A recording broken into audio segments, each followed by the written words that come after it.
This is the Troutbitten podcast. Troutbitten. Troutbitten? Troutbitten. Troutbitten. Troutbitten. Yeah, Troutbitten. Troutbitten. It's about trout. Wild trout. This is Troutbitten.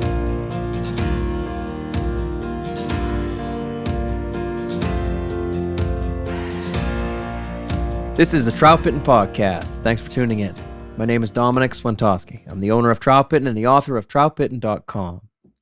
All right, here we are on the back half of season 13, where we've kind of dedicated each episode to casual discussions about some favorite topics. So tonight, we're going to talk about big fish. And that's a lot of people's favorite topic, right? Surely every angler wishes to catch big fish at some point in their fishing career. To some fishermen, size means everything, and to others, it means very little. But I guess my point is that just about every angler recognizes the high value of a truly large wild trout. So the guys and I recorded a podcast in season 10, episode 3, titled Why We All Love Big Trout. And in that one, we discussed why catching big fish matters to us, why chasing big trout is a captivating and motivating pursuit. And in that one, we also touched on, perhaps, the legitimacy of different big trout. In season 1 of the Troutbitten podcast, we also recorded an episode titled Wild versus Stocked, the Hierarchy of River Trout, where we argued that not all big trout are the same. Not at all. If a trout was stocked in a club at 24 inches and then fed every day, then your 2-foot catch just isn't the same thing as a wild trout that was born in the river, survived everything that Mother Nature and perhaps anglers could throw at it, and still reached 20-some inches in 6, 7, 8, maybe more years. So we've had those discussions, and I encourage you to give those episodes a listen. But tonight, we'd like to move this conversation in a different direction. Why do some rivers hold big trout? This is a topic that has come up between all of us on long drives around the tailgate and on walks along the riverbank. Why is it that some rivers just do not have any size to the fish? And then maybe just the next valley over, not only is the average size larger, but the top tier fish is bigger too. All right, that's our topic. So let's answer just one listener question, and I'll introduce the Troutbitten guys as they jump in. So hey, how about Matt Grobe all the way from Montana? You want to read this question, bud? Let's do it, man. From Do it. Isaac Don't screw this up. Timlin on IG. Yeah. Thanks for the question, Isaac. Here we go. Dominic, first of all, I want to start by saying thank you so much for bringing you and the crew's knowledge to the masses. Hey now. I hail from the driftless region of the U.S. and love the team's affinity for wild trout. It's what we all chase here. Nice. I wanted to reach out with the question, hopefully to be answered by the whole crew, as I love to hear the diversity in answers that you all have from listener questions.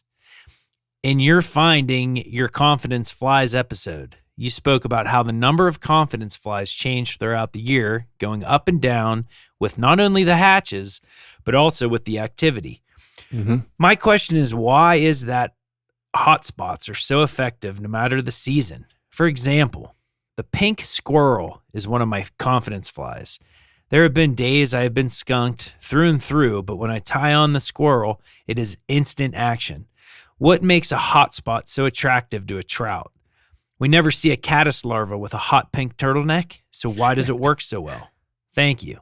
Isaac, nice. Well, I think we have to acknowledge, right, that the trout spectrum, it sees different than pink. Right? Right. I mean, it's true, right? You can see a lot of color. Yep. They see different than what our eyes see. So I don't think anyone That's fair. knows exactly what color it reflects back, to the trout, right? So a godly color to our eyes might not be the most godly color to the trout's eyes.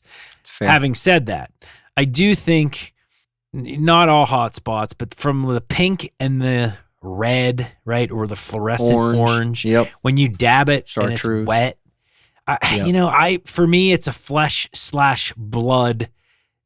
This is me as a trout angler making stuff up. I feel like it's that blood, it's that predatory instinct, flesh that triggers the game fish to, it sparks something, right? That's pretty Just like interesting. Heinz ketchup dripping off a hamburger does for me. The hot spot in a perdigon, sparks a trout's interest in somewhat the same manner. You got to eat it. You just have to eat it. That's nice. I just want to remind everyone that Heinz is a Pittsburgh company. Oh, I was just telling someone that put Heinz on everything, man. That's right. Anti-Heinz. Deli, what do you think, man? Hot spots. There's no turtlenecks out there. Nobody's wearing a turtleneck. No, there's no mayflies wearing a turtleneck. I like this. I like that term. He said, "There's no turtlenecks out there." I like it. Good point. I would say also sometimes the turbidity of the water. Yeah. Like I know there's a lot of water in Wisconsin that's like tea colored, and so what I noticed when I was out there, if I had something that was pink, it actually it didn't when you put it in like a tea colored water, it didn't look pink. It looked like it was a different color, and so I think some of that has something to do with it. I think it's also, trout just like right, interesting things or like shiny objects, and so they may eat it to try it out. Right on. That's what I think, man. It's like attract the fish to the fly and then try not to turn them off. So I often will use, the bead itself as some kind of flashy, like all trout eat flashy metal lures, right? Like, come on. That's what the bead does. And then the hot spot, if we're calling it that turtleneck, that's cool. Regardless of the color, especially though, if it's a flashy kind of color like red, man, I like your idea, like the blood idea. Hot orange, chartreuse. I use a blue hot spot. I think all of those things attract the fish to the fly, and then hopefully they eat it, right? We're not trying to turn them off with too many other things. That's my theory on it. It's just an attractor. I think that turtleneck is just an attractor. To me, the answer is just that simple. Yeah, I know red. I believe trout see red differently. It's like okay. I forget. It's however their eyes are designed, they see red differently than what we do. So I think maybe that's why red works a little better. A lot of times the hot spots I try to match with a hatch. If it's the granums, I try to use chartreuse. Good point. If it's the sulfurs, I try to use yellow or orange. Yeah. But there are the times when I've got a caddis and it's got a red ring around it as a hot spot, and there probably aren't very many caddis out there with a red head. Maybe there are in certain phases of their molt, but I don't know. I don't think caddis even molt actually, but I don't know. I think it's just an attractor. Makes me think back to the the sow bug. Yeah, Austin. This is Austin Dando. Just saying, that's his name. Makes me think back to the sow bug disease when I forget the name of it now. You guys remember that when the sow bugs would get that reddish, orangish ring around the center of their bodies? Really? Well, they turn orange when they die, right? And it was like it's a distinct band in the middle of the body that would show it's basically like an infected or vulnerable sow bug. I've seen scuds have like orange spots on them. Salmon flies are really orange. I'm going to lump a scud and a sow bug together in this instance. Oh, well, hey, Austin. We don't lump them together, bud. Not here to Troutbitten. They're their own insect, bud. Who are you to Do you know what I'm group the talking two about, together? What's that? Do you guys remember what I'm talking about, though? I do. But I feel like it was yes. a few years back. So, you were a big orange hotspot guy back then? Is that what you're saying? What's like He's serious. the Jarko. It's kind of like the Jarko theory. Yep. It's not exactly the same, but What theory with the Jarko? Refresh me. Come on, Austin, you're being challenged. well, the Jarko's got that really distinct band around it. It's got that scud-shaped hook, right? Yep. I think that could easily fall into the same maybe trigger for a fish. Like the hook shape? Hook shape, and then that hot spot, that red hot spot that's in In it. the middle. That's a fair point Yeah. with the dubbing in the middle. Sure. That's neat. That's actually a really good thought about that, because that's Don't is give a him too favorite. much credit. Yeah. What Deli was saying makes a lot of sense to me. You're putting the hotspot on there, and then, to attract them to the fly, and then the profile if it's a caddis, you talked about a chartreuse green hot spot on something that looks a lot like a granum caddis emerging, right, Deli? Like, dude, I do the same thing. And then so I attract them hopefully with that green, and then I try to seal the deal with like, hey, this is what you usually eat. It looks just like this in profile. That's all. I think it's the attraction, and then seal the deal. And it does not need to match the hatch either. That's all. Hey, our buddy Josh just joined in. Jarling's here. Hey, what do you think about turtlenecks on nymphs? Why do they eat the turtleneck, bud? There's no turtlenecks down there. There's no orange, pink, red, chartreuse hot spots. Maybe chartreuse. You use them? All the time. Yeah. I know you guys are a fan of the red, aren't you? I like red a lot. Yeah. Red. I'm a big orange fan. Mm-hmm. They're like a hot orange, right? Yeah, pretty hot. Yep. I do think I think trout are curious. Yeah. I think they see something out of the ordinary. They come and check it out. And then Yep. I think I caught the tail end of you guys talking about profile. I think that once they're looking at it, if it looks similar enough, honestly, and it's sort of the same deal with beads, right? Mm-hmm. Like I think we get their attention with the bead, and the profile seals the deal. Yeah, once you have their attention, right? And I mean, I think that goes for like all of even the pickiest trout. They got to be attracted by something. Think about how many naturals they turn down like all day long. There's a lot of stuff down there they don't eat. Isaac says basically every day he ties on a pink squirrel. It's instant action. Isaac, I would just fish a pink squirrel every day. I would. If it's that solid, I would start with it. Like, why save it? Same thing with a squirmy. Guys would be like, well, I tied the squirmy on because I knew it would work because they weren't eating anything else. Well, then I'd start with the squirmy. If you got a fish that'll eat something and you have the pattern like solved, go get them. And then you can work on your technique and not worry about the pattern. You know what I mean, guys? Yeah, that never made sense to me. It's like, when they're not eating anything else, then I pull this fly out. I know, right? Why don't you start there? Yeah, start there. And then if it just can't stop catching fish, then you could switch it over. I don't know. Around here, it's never that easy. So thanks, Isaac. Appreciate that. And let's move right into the topic. So why do some rivers hold big trout?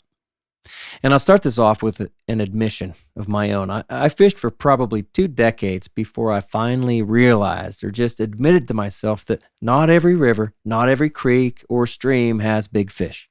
I guess for most of my early days of fishing, I just always thought that there was a different class of fish in some of my favorite waters that I simply never encountered. I liked to think that if I fished certain ways at certain times, I would finally catch those fish. But many years later, after more experience and after finally fishing all of those ways that are supposed to help you find the biggest fish, like night fishing and lots of streamer fishing, etc., I also met many like-minded anglers and became friends with enough obsessed fishermen, some of the guys here, whose stories and accounts I could trust. And I realized no one catches big trout out of some of these waters. They're just not there. So, guys, you have a similar story? If so, were you disappointed when you realized that some of your rivers just do not hold big trout? Whether it's after a fishing trip or at a backyard fire, you can bet the Troutbitten crew has a case of New Trail Broken Heels along with us. It's honestly our favorite beer. This hazy IPA is smooth and full-bodied. Hand-selected Citra hops lead to notes of bright clementine and juicy ruby red grapefruit. Broken Heels is a keeper. New Trail beer is proudly brewed in Williamsport, Pennsylvania, and delivered cold to your favorite craft beer retailer every week. At New Trail, it's not about being the best angler. It's about getting out there. So enjoy nature's moments and reward yourself for a day well fished with New Trail Broken Heels. It's Troutbitten's favorite beer.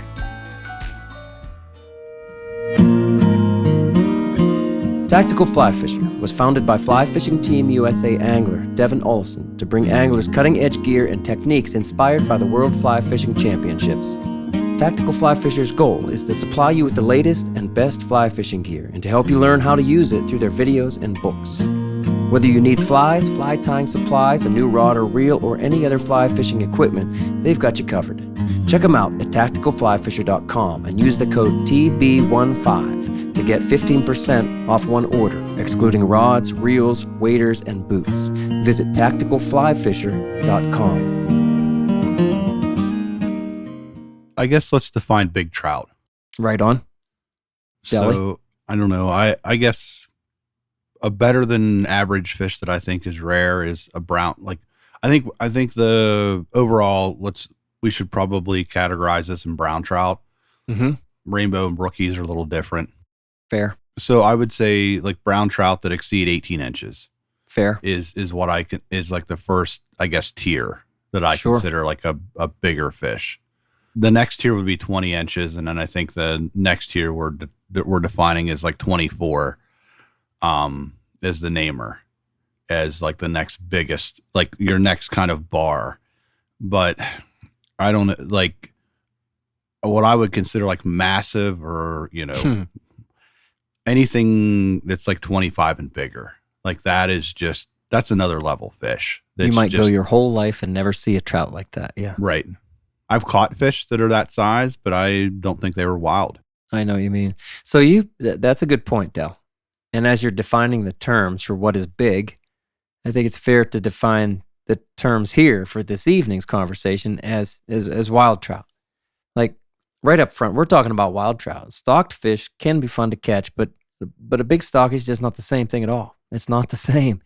And the real answer to why it got big, why that stocked trout got big, it might be because it was just stocked very large. Maybe it was put in there at 20 inches, or it was bred in a hatchery. Its genes are bred to feed aggressively and grow fast. Stock trout are not the same thing. We are not saying that stock trout always suck. We're talking about for this conversation, and Deli started by defining the terms of what's big. We're also saying that tonight we're talking about wild trout. Wild trout in rivers. Is that fair too, Matt? Like, got to be a river? No, I was thinking about that when you were talking at the beginning. I think it should just be waterway, because I think there's really big fish in small waters. I don't think it has to be a river, right? Because I think that river systems are really complex, right? And we can talk about, why I think thermal influence causes some positives and negatives towards trout growth, and why some rivers don't have big fish. It's because of the thermal stuff, but it causes fish to move. So when the fish move into the smaller rivers, right, I think it should be all the same. It's the watersheds. Right. Why do some rivers have big, or why do some watersheds have big fish? Watersheds. So when I said rivers, what I really meant, I was just grouping everything together. River, creek, stream, brook. I don't know. Sure. I was basically trying to exclude lakes. Do you make a distinction there? Lake fish, lake influenced fish, lake run fish. How about just trout that live all year long in a lake? Is that different? Yeah, I mean, I think you have to think of it as, I think there's different tiers to that, right? If the lake gets stocked, but somehow they run up into the system and you're catching them, I'm like, it's kind of the same. Yeah. Not as good, but there are wild, systems out that's part of the natural, movement of fish is in and out of, you know what I mean? And I think that's okay. I think that if you're going to target lake fish, for me personally, that's the ones I want to target. The ones coming out naturally, right? Yeah, that's cool. To do their thing. But we're talking, to your point, right? Wild trout. Let's take out the fact that they can live in a reservoir or lake, just a freestone or tailwater, whatever. Those are or Spring Creek, right? These are three areas that we're looking at.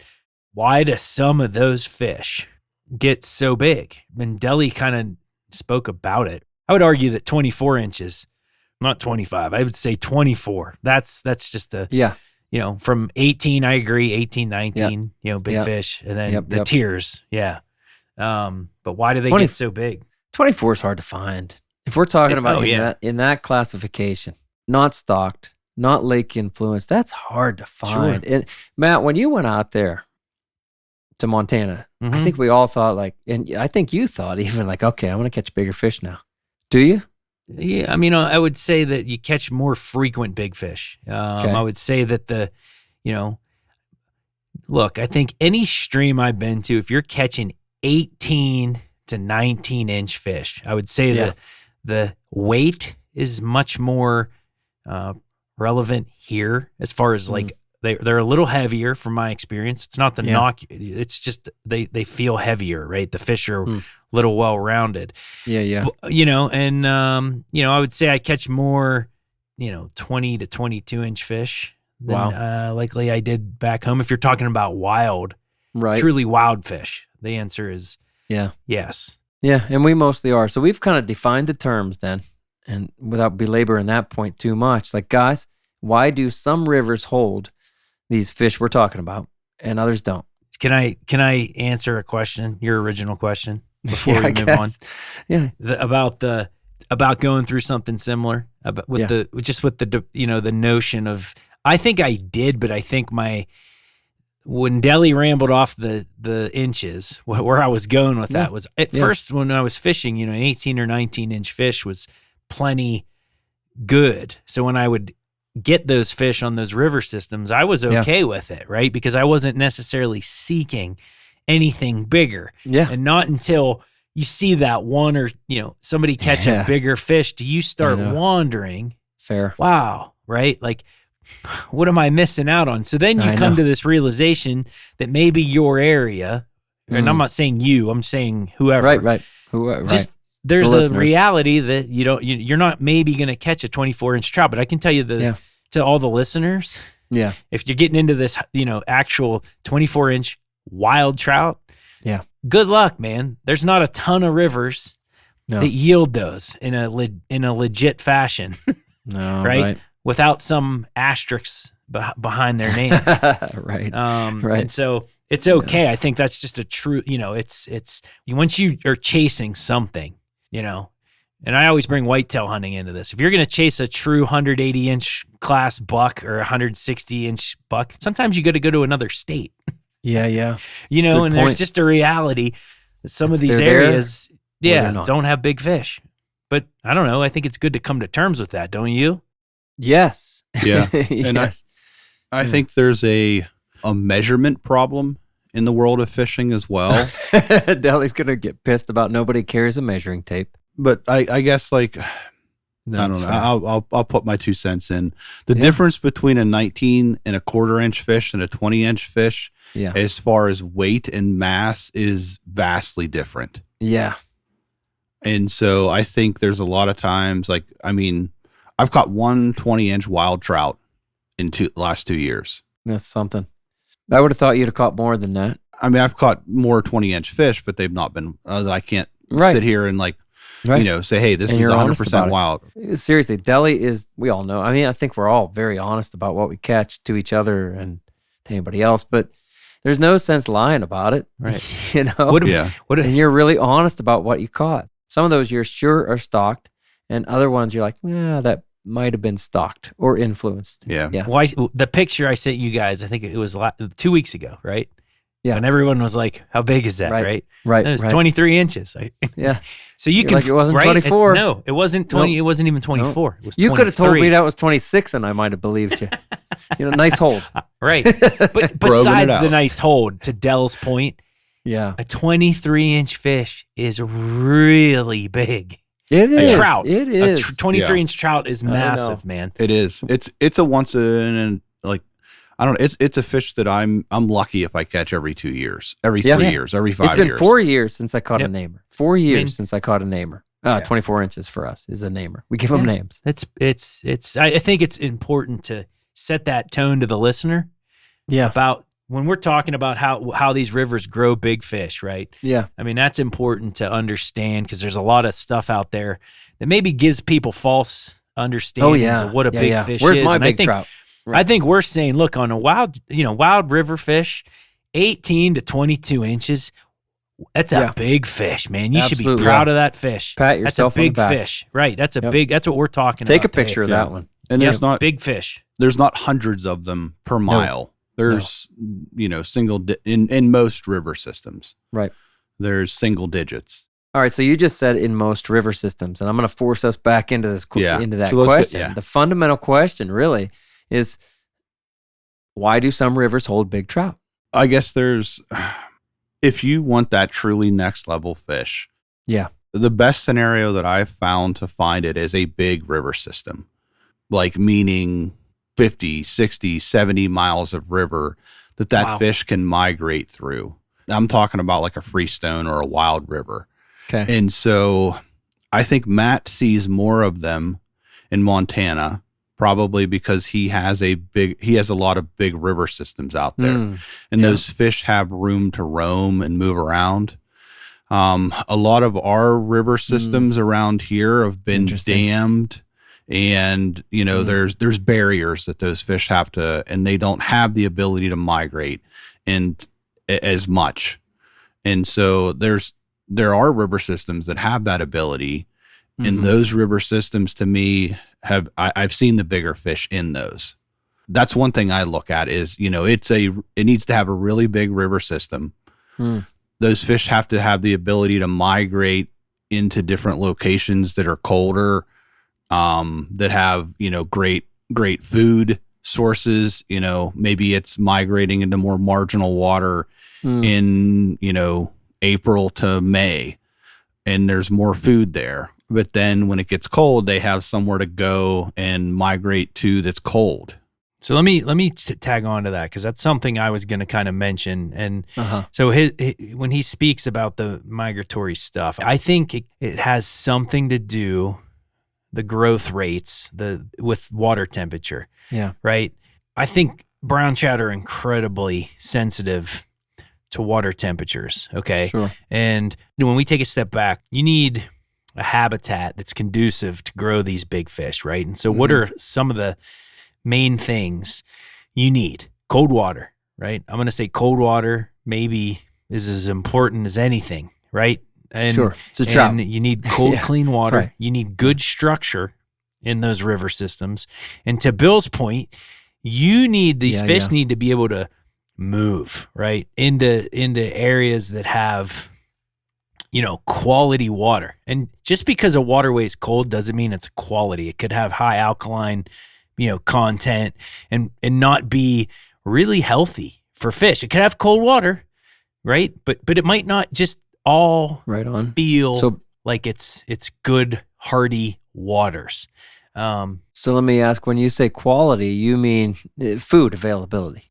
Food availability is Okay. big too, in my opinion. And look, whether that comes in the form of minimal crayfish and sculpins or a lot of bugs, it's got to have a food form in there.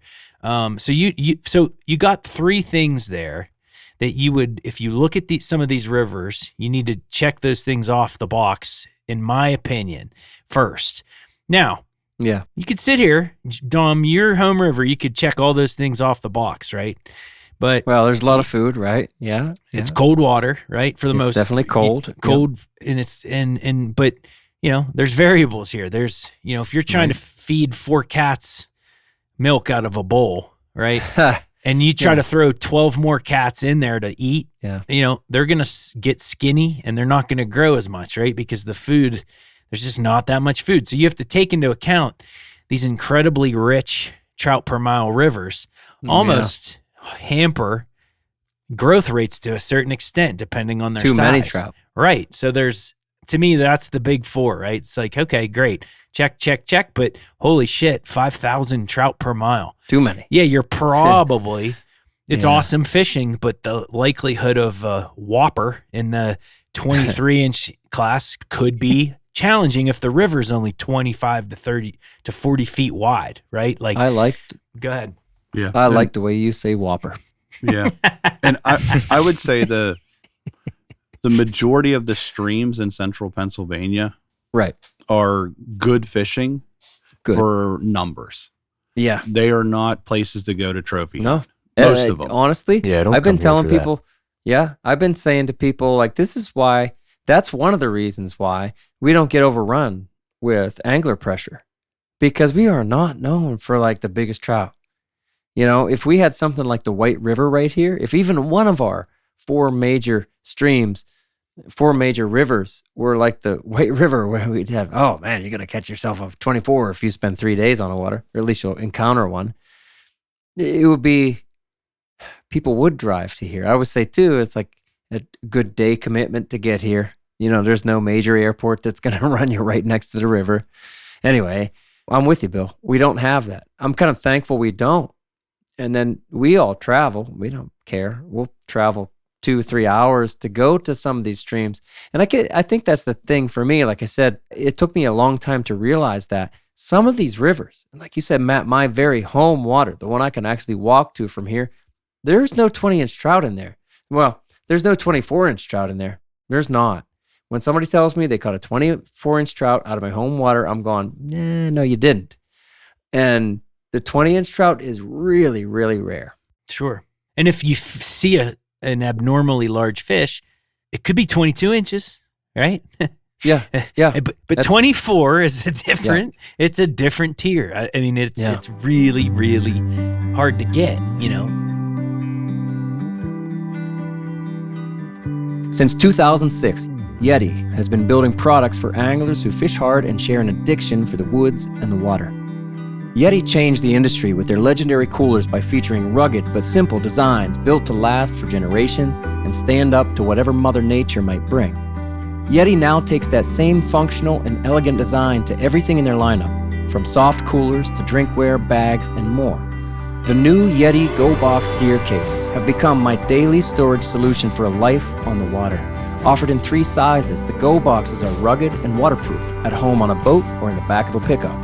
All Yeti Go Boxes offer smart storage solutions with removable cargo trays and dividers, and the Pack Attic is a set of zippered pockets conveniently housed in the interior lid of the 30 and 60 sizes. Lockable, light, and nearly indestructible. I use the 15 size Go Box for camera gear and the 30 size for organizing my reels, fly boxes, leaders, tippet, and everything else that keeps me fishing. The Yeti Loadout Go Boxes are the perfect angler's companion.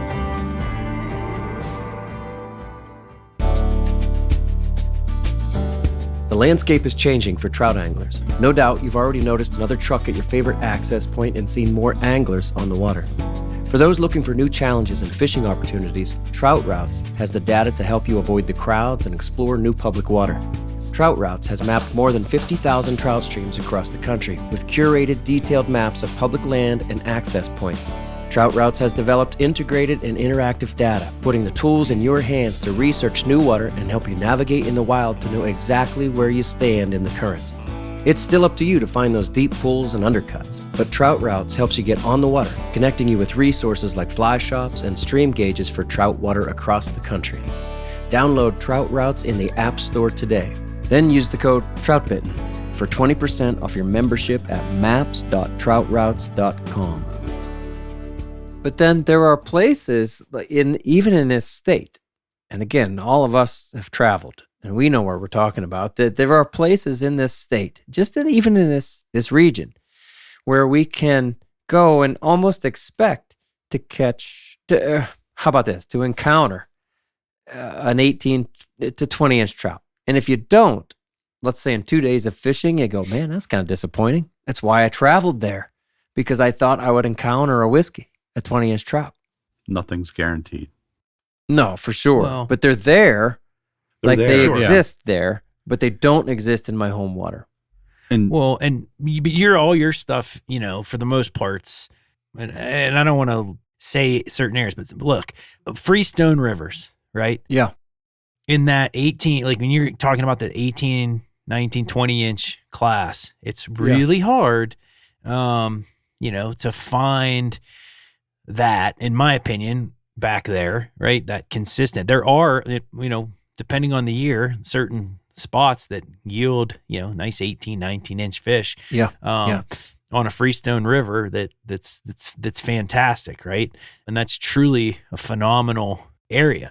If you take in the tailwater situation, right? Yeah. To me, when you start talking tailwaters, automatically what happens? The temperatures, regardless, you guys have great thermal, for the most part, great limestone spring creeks there, but there are certain ones that are subject to thermal issues. So that stresses the fish out. I mean, that stresses those fish out. You can, you guys have heard me talk about that. It's the Complete Brown Trout by Cecil Hecox. You put it in the show notes.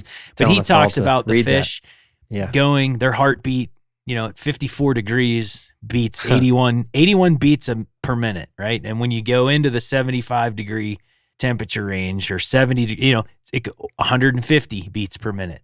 And then when it's down into 32 degrees, it's, 32 beats per minute. So when it fluctuates, so does the metabolism of the fish, right? We know that, right? They're just not going to eat as much. So when you have that thermal and the thermal issues, it could put a damper on the growth rate of the fish. When you get into tailwaters, what happens with a tailwater? A lot of times it's a regulated,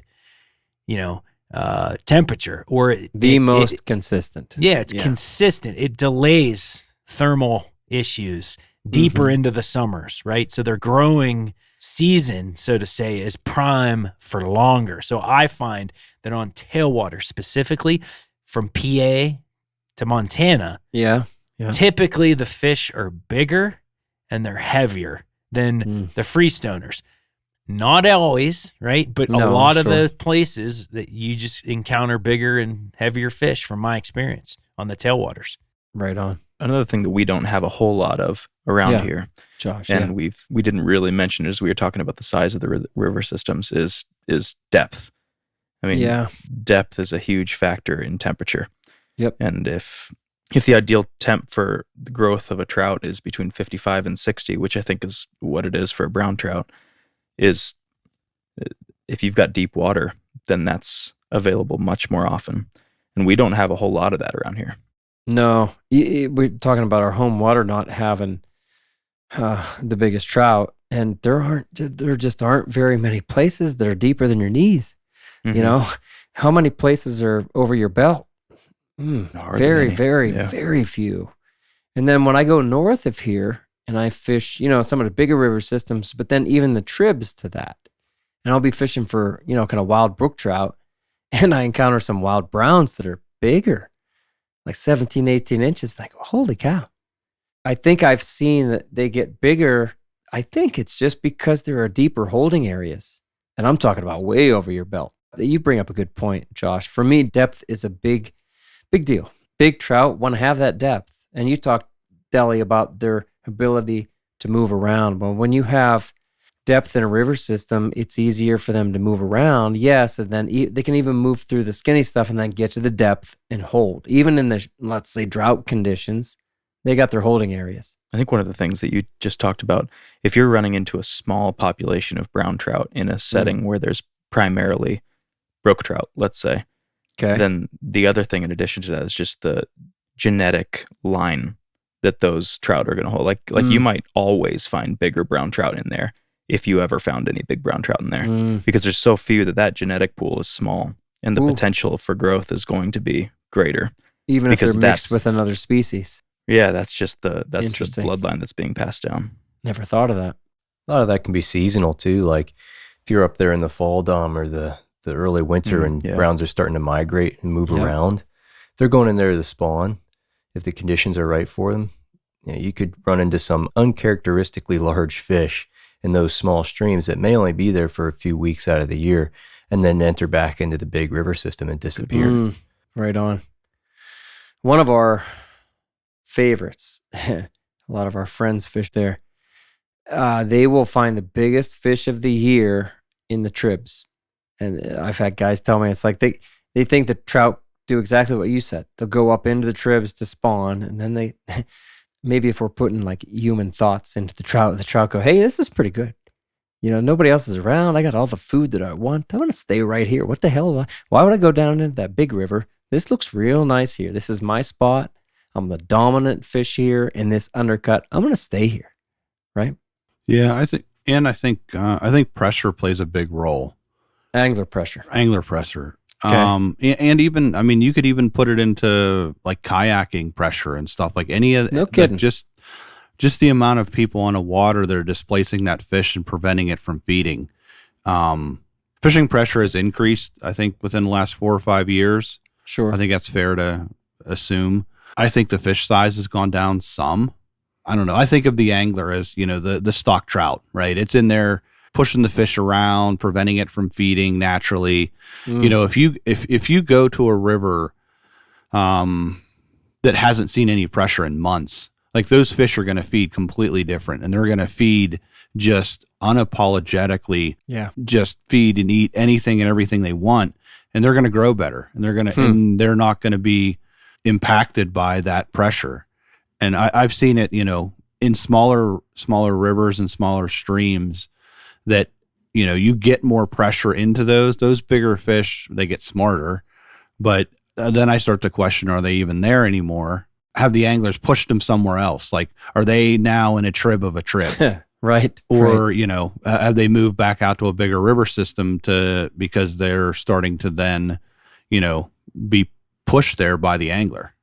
Yeah. Nice. I think a lot of that goes hand in hand with, it makes sense, right? I mean, Dom's talking about not deep water, right? Which impacts their residence, so to say, right? Their safety blanket when the water drops down and the angler pressure picks up.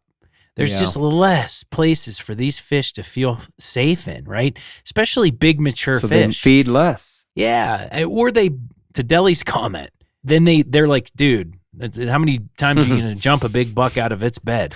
Not a ton.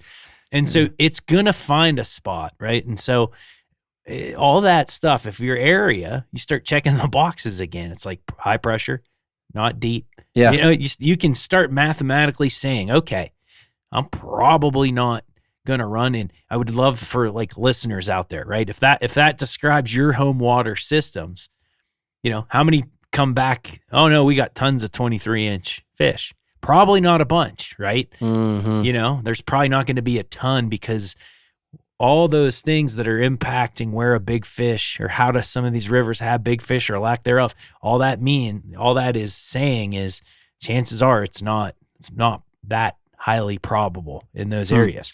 Can we think of areas that are, defy that logic? Like, No. can anyone?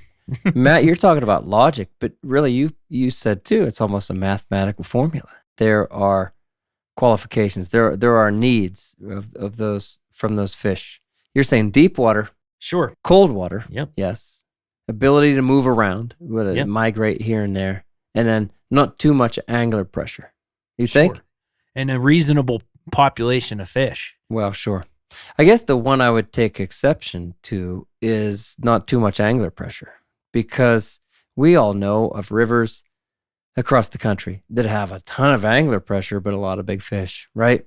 I think it depends there, like how rare a big fish is in that stream when it comes to angler pressure. Because if you simply have a large population of large fish in a stream, then it's not going to be as rare when you come across one. Now, I was thinking about this a lot this past spring, where I choose to believe there are some 20-inch fish living in my local stream. Choose to believe. Yeah, I have not caught one. And But I don't know of anyone who's caught one for years, but I think they're around.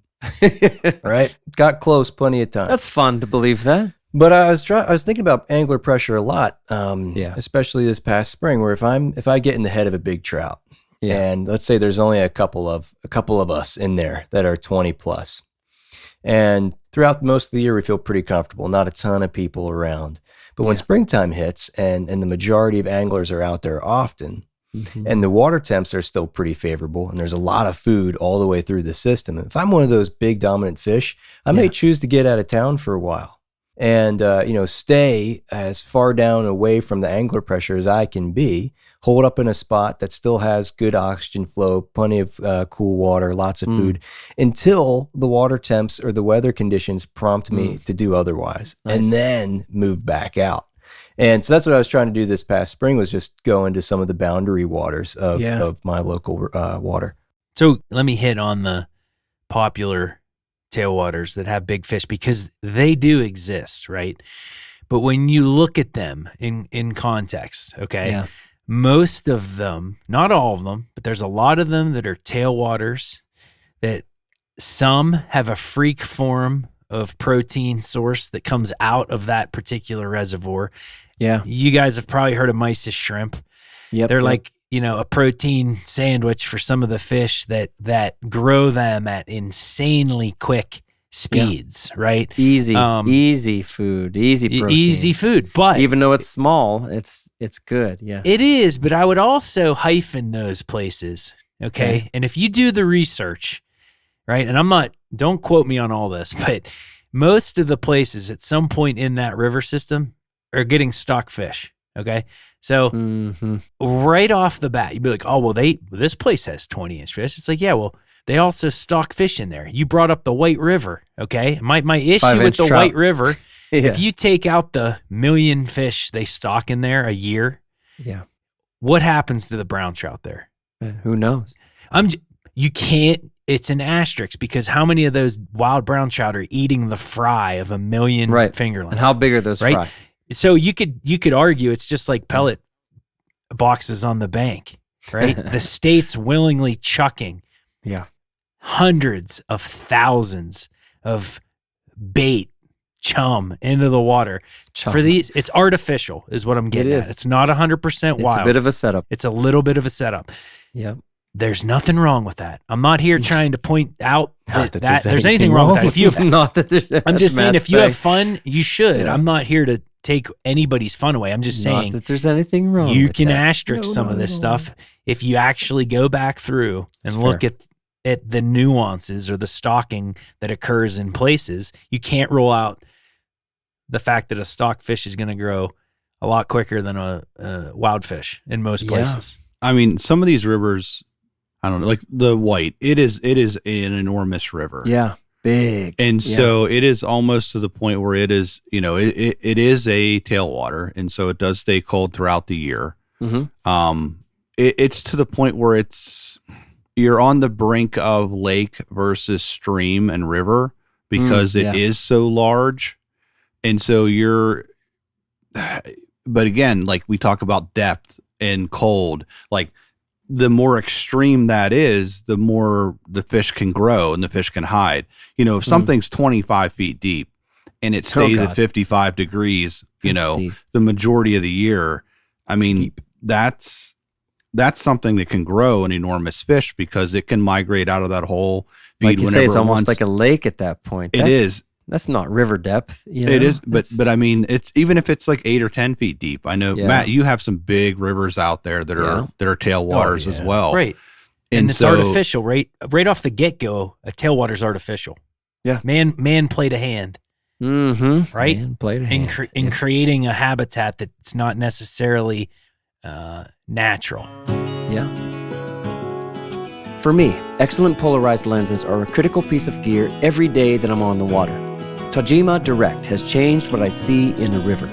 Tajima Direct offers top-tier lens replacement services with the best polarized lens technology on the market. They offer both prescription and non-prescription lenses, so you can upgrade the lenses in your favorite frames with purpose-built lens tints that are specifically developed for fly fishing.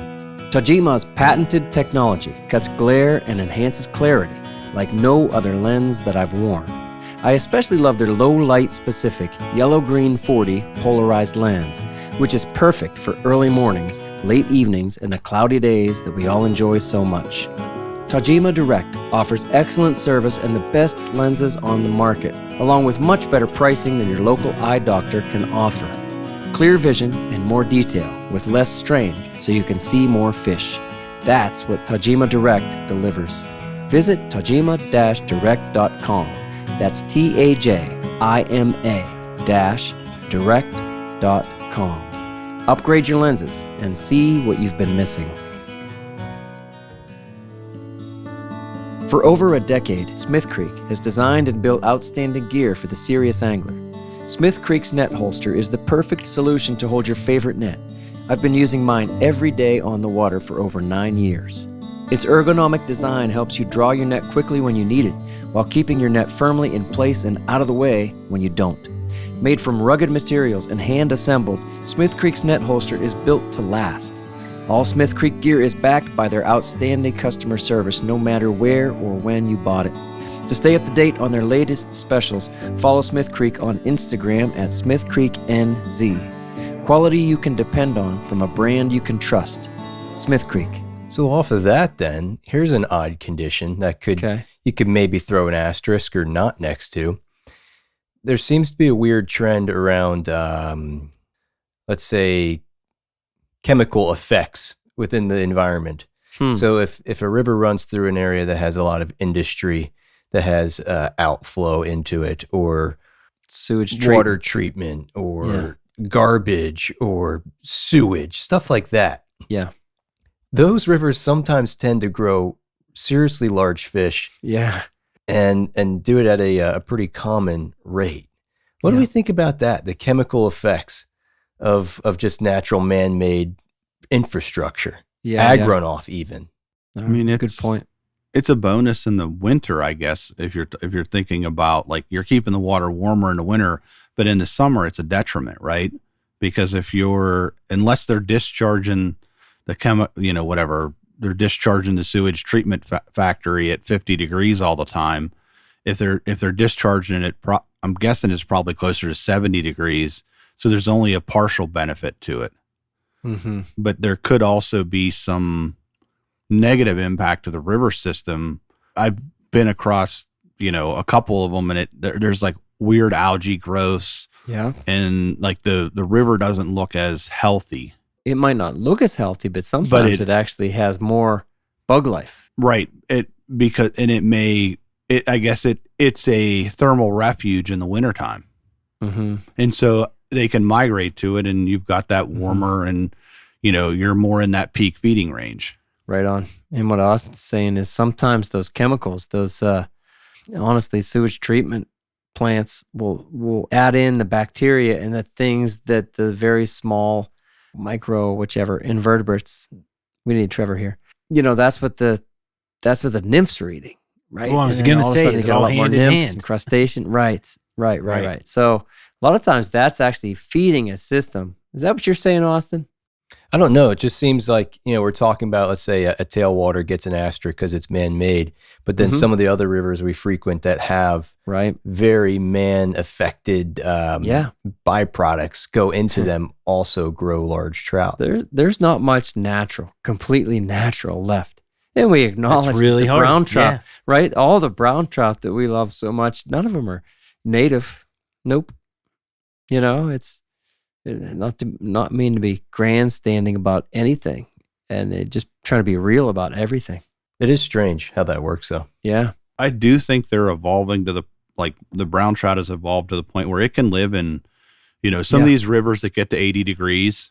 Yep. 80. Yeah, I know. The fish can, they're smart. They're going to find their little cool pockets of springs and seeps. And so they're going to hang out in that system. And that's where I guess like the marginal water. That's the word. Yeah. When we talk about marginal water is often has more bait fish. It has more like insect, not always insect life, but maybe some bigger bugs at times. Yeah. And so, if they can find that, location to migrate in and out of that marginal water to like cold water tribs or something like that, there may only be a handful of fish per mile, but those fish that are in that, that 5 fish that are in that mile, they have, the ability to do whatever they want because they're not affected they may be affected by bass. I like it. But they have the ability to feed, but to find that fish, I mean, you've got to really know your stuff to get that fish. I know. The more knowledge you have about your own river system, well, obviously the better. And the more fishing experience you have, you see things and you experience things and you go, you know what? I'm going to come back. Some of the water that you fish, Austin, I'm like, I wouldn't have gone that low in the river system. That's well below like what you call the boundary waters. I love that term. I've called them marginal waters for so many years. And Bill, you just said that. And if I want to go kind of almost target bigger trout around here, that's what I do is go down into the marginal waters. Not necessarily in the summer, when those marginal waters are 75 plus degrees, all the other seasons, spring, fall, and winter. And the fish are there, but they're in less frequent numbers. Like you said, Matt, there's not too many trout there, to kind of compete. And then the bait fish are there. We all know that. Let's just say crayfish, for example. There are more crayfish in those marginal waters that live there year round than there are in the coldest waters, right? Trout seem to really love crayfish. And, in those warmer waters, let's say, marginal, there's a lot more crayfish. So the getting's good.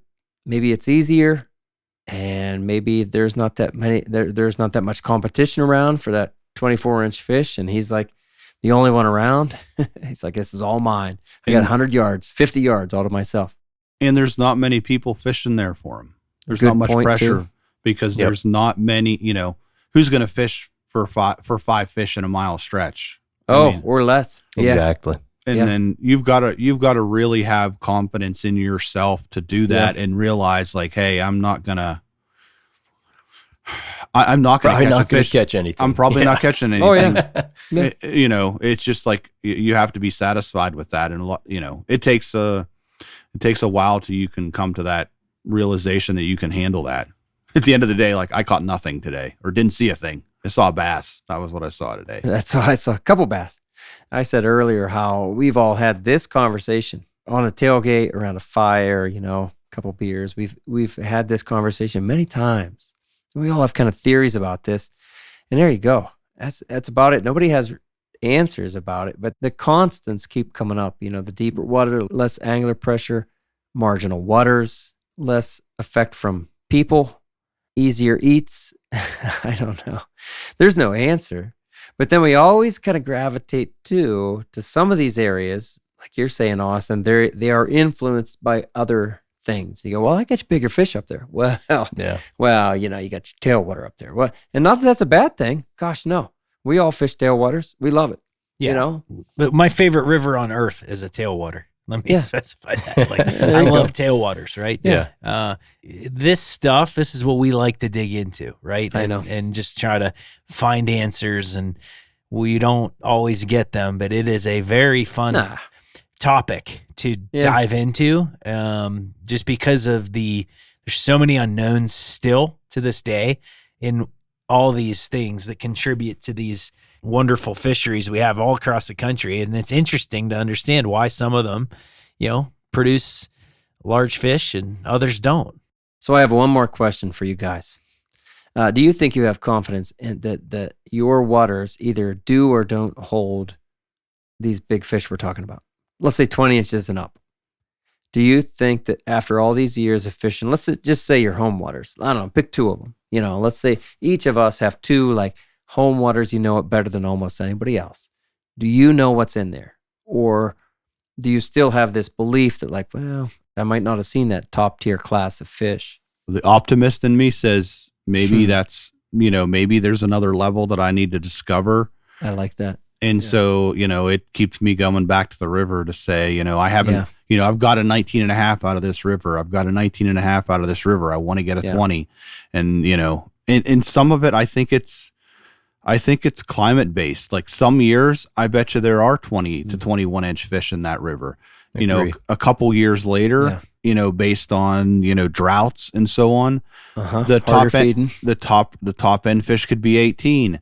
Yeah. And so I think that's what brings me back in trying to correlate all that into just river knowledge, because it's constantly changing. And nice point. If you don't evolve and try to learn from past experiences and try new things, you're not gonna find that next level fish. Nice. I feel like I've got maybe a 90% confidence level. There you go. Me in too. What's in my local home water, but there's a 10% of mystery, and I think of a top tier fish that's certainly eluding me that I like I said, I choose to believe is there. I know. It's like you want to believe that there's at least one in 2 miles or something, but I'd take 1 in 2 miles, sure. Right. But then you got to catch it. Right. I always say like there's a top tier fish for every river, and maybe my home water, that top tier fish is like 16 inches. And by that, I mean that top tier, it's not that unusual, maybe 1 in 100 or something like that, which is, still kind of unusual, still kind of rare, but not crazy rare. And 1 in 100, let's say, that's 16 inches, 17 inches. And then the next river over, really, it might be, 1 in 100, that top tier fish, which is common in some ways, uncommon in other ways. 1 in 100 might be, 18, 19 inches. And I like what you said, Austin. I want to believe. They're like, no.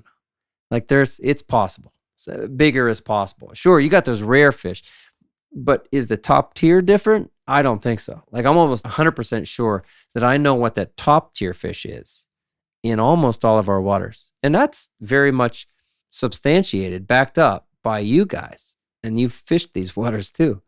And your friends have fished these waters. I'm like, no, my home waters, nobody's caught a 24-inch in all the years, in a legitimate 24-incher in all the years I've been fishing it. Yeah, I can't bring myself to believe that I've caught the biggest fish in the river that I live closest to. Sure. Now, there's that outlier. I do believe it could be within an inch and a half.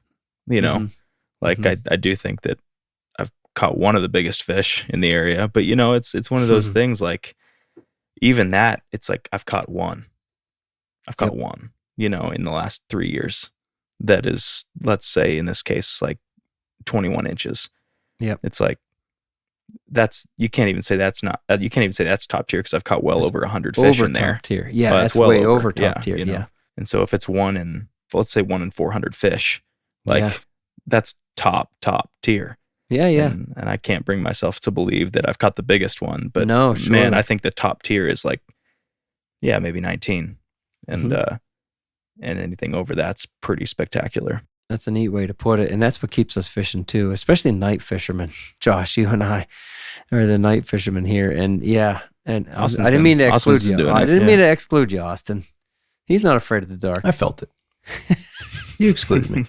It wasn't deliberate. Anyway, you know, that's why I night fish, because I'm like, ooh, if I'm going to encounter that fish you're talking about, Josh, if I'm going to get that really rare one, and there's one that's 22 inches within 5 miles, you know, that's the time if I'm to going to catch it, it probably is at night. But I mean, that's kind of cool, though. I mean, that whole I know, thing, right? I feel pretty confident. I understand that, you know, two of my home waters pretty well. And, you know, trying to bring it back to what you guys were saying, like, look, if I take one of them and am realistic with it, right? That once a year you battle with a 21 to 22 inch fish, or let's say 21 to 23, right? Yeah. 100 miles of river. But you got that one, right? And and it's like, that's enough, right? You know they're in there, right? Yeah. You just the typical catch is 9 to 15. 9 to 16, right? But every year, you know, somehow you bang out a good one, and you're like, see, you never know. That's right. You never know. And that's so a good way to you sum just it have up. to kind of understand that in that, and every river system's different, right? And I would say every state's different, right? Out here, there's some places that 18 to 20 inch fish, I would say, are fairly common. On some of these bigger river systems, right? Yep. And I say fairly common, you know, if you get 10 in the boat for a day, that's a lot of good lot fish, right? Like 10, 18 inch fish in the boat. Man, that's world class. That's great fishing, right? Right. But I feel like he's bragging. Anybody else feel like he's bragging? no, but like there's times I can remember on a Central PA stream where I caught 10, 18 inch fish in a good year. Oh, braggy. Like in a really good year and a good hatch, you fish all day. Well, let's say 17 to 19. There was times where there was brown trout in there that were approaching that, and it wasn't, you know, it was an awesome day, but it wasn't like uncommon. So that stuff could happen, right? Given the right time. When we had the big bug around here 16 years ago, I was. That's when I learned what I felt like. That's when I learned what was really in these rivers. Although I was fishing the surface pattern. If I fished underneath, maybe I'd have really learned what was in here. Sure. Right? And let's face it, Bill touched on it. Yeah. All these river systems are subject to environmental influences and human influences, right? Yeah. So if you take part of your population down for reason XYZ, this spill or that chemical spill, I mean, stuff happens, right? You have to, a lot of times you have a couple cool summers, things align, good water years. You're probably going to, you know, have a different experience than a couple bad winters or a couple bad summers, right? Yeah. All that stuff will truly impact these what makes a big fish river. Like you can't neglect that, right? Yeah. We see that for sure. That could be a thing. And that's just part of natural, stuff, right? Anyway. Good. Anything else, guys? So I got one more thing. Matt's still speaking up. That's why I had to make sure that Matt was going to be here for the I love this. Love Big this Trout one. Podcast. Yeah. So do you guys think, after what I'm about to say, I've been reading that there could be up to 30 different subspecies of brown trout that reside in the country at this point. So you have, most people think Loch Levin and then German. And then if you go back to the eggs coming from Europe, there's different strains of eggs that were transported all over the country. So when your river system established a wild trout, right? Yeah. Could the strain of brown trout good point. be an underlying factor holding you back on how big it's going to grow? Good point. I hadn't thought about that. And that makes really good sense. Yes. Yeah. I agree. And I think, or that population has been segmented off. Like if it's a small stream that has like no ability to, get genetic diversity, it's probably going to result in a less healthier fish population potentially. Sure. But I don't know. I see there are river systems that I see that I'm like, man, there should be some bigger fish in here. It has all the check boxes, or it has 2 or 3 of the check boxes. And so it's either I suck or, the fish aren't getting larger. I think it is, does it come down to like looking at the fish to see like, okay, are there subtle differences in the way the fish is, the head is, the tail, like the dots, like, I don't know what to like, you can look at DNA, but the food that the fish feeds on is probably going to affect their appearance from what I understand. It sounds like you can also get a scale from these fish, right? And it's almost like a fingerprint on one of us or a tree ring where it'll show you the growth year to year.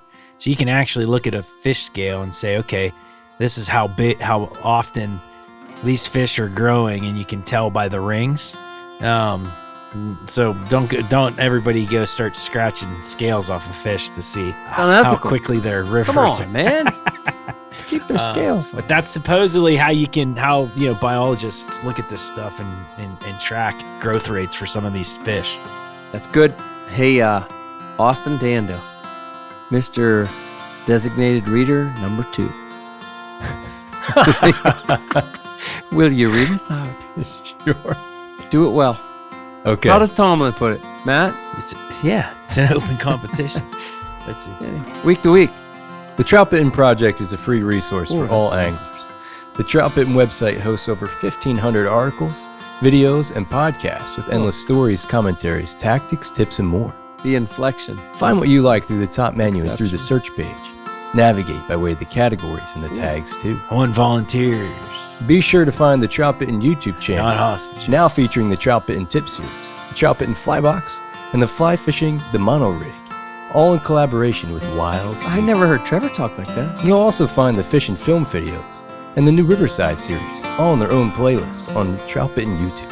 Oh, thank you for listening to the Troutbitten Podcast. You're welcome. Please give the show a 5-star rating on Apple Podcasts or Spotify and leave a comment, because that really helps. Yes, it does. Till next time, friends, fish hard, enjoy the day, and find your life on the water. Oh! I mean, that might have been the best read ever. Oh, hey.